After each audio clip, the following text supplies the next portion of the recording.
Playboi Carti, the king of vamp aesthetics, the architect of opium culture, and Carson, the prodigy, the rage-fueled star who was supposed to carry the whole movement into the future. Two artists, one label, one throne, and a silent tension that fans swear has been boiling beneath the surface for years. Tonight, we're diving into the rumors, the music, the subliminals, the contradictions, and the moments that had the entire underground asking the same thing. Are Playboi Carti and Carson secretly beefing? Or is it all just fan-made imagination? Either way, this is the story of one of the most confusing, chaotic, and entertaining beefs in modern rap culture. Before we start, hit that like button, subscribe, and stay locked in because this one goes deep. To understand the Carti versus Ken fallout, you gotta understand Carti first. Playboi Carti didn't just rise, he mutated into an icon. 2017 Carti was all smiles. 2020 Carti was a vampire leading a cult. By 2022, he was building a kingdom opium. And in that kingdom, he needed soldiers. He needed raw talent. He needed someone who could carry the rage torch. And that's when Carson, a wild kid with a laptop, a dream, and a whole lot of auto-tune. Ken's energy was unmatched, reckless, fun, unpredictable, the exact type of chaos Carti loves. Carti meets Ken through producer TM88 and F1 LTHY Circle. And when Carti saw Ken, he saw potential, not competition. Opium wasn't just a label, it was an aesthetic, a religion, a lifestyle, a brand built on mystery, darkness, and rebellion. Destroy Lonely, Carson, Homicide Gang. Ken became the first adopted son of Carti's new empire, and he took that role seriously. This is when everything was beautiful, until it wasn't. In 2021 to 2022, Ken was blowing up faster than any opium artist. Suddenly, he wasn't just Carti's student. He was the face of the new wave. Fan tweets like, Carson save rage. Ken carried opium this year. And this is where the first cracks appeared. When an artist under you starts blowing up, it's either a celebration or a threat. People began comparing Ken versus Carti, saying Ken is a new Carti. And same said Carti fell off, can save a sound. Outside energy can destroy friendships. And it did.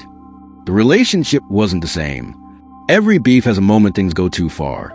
This when Ken would start dissing fans on IG, throwing shade on livestream, and Carti not promoting Ken's album.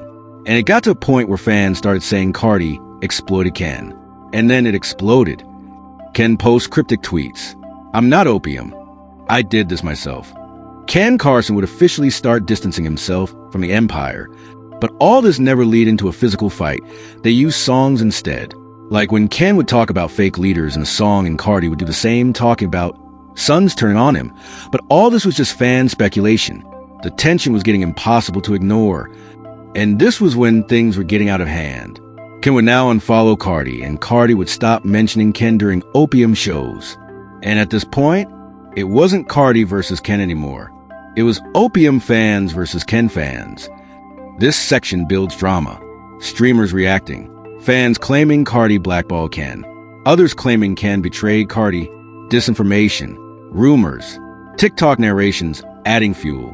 The internet took a spark and built an inferno. And here's where things get really crazy. Because after this point, the beef moves from the music to real life. Up to this point, Carti said absolutely nothing. Not a word. Not a tweet. Not a whisper. And that silence was louder than any diss track. But behind the scenes, industry insiders report Carti wasn't silent at all. There were rumors, not confirmed, never proven, but the streets whispered them. Rumors about Carti was disappointed in Ken's attitude. Ken felt Carti wasn't pushing him enough. Carti wanted Ken to slow down.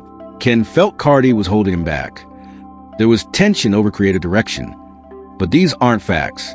These are whispers, the kind that grow in the dark. One of the biggest theories, the opium contract, was stacks of paperwork, redacted documents, and lawyers walking into offices. Some fans believe Ken wanted out. Some say Carti wanted more control. Some say the label wanted Ken to follow a direction he didn't like. And tweets like Ken's too big to be behind Carti.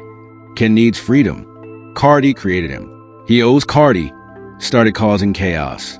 But whatever happened, it created irreversible tension. There was an event a night fans still talk about. during the backstage arguments where Ken was caught storming out of venue and Carti crew separating people. Insiders said Ken felt disrespected. Others said Carti felt betrayed. But one thing is clear. This night changed everything. Every empire has its third piece, the quiet one who sees everything. Many fans believe Lonely was caught between two worlds. Loyalty to Carti and friendship with Ken. He never said a word, but his silence spoke volumes. They never dissed each other directly. But the subliminals? Oh, they were everywhere. Opium fans are loyal. Carti fans are aggressive. Ken fans are vocal. The fans turned a tense situation into a digital civil war. When Ken stepped away, Opium transformed. It became darker, sharper, more mysterious. To some people, it looked like Carti didn't want to replace Ken. He wanted to build something new without him. Sometimes falling out doesn't mean hate. It just means distance. No matter how you see it, Opium changed the sound of an entire generation.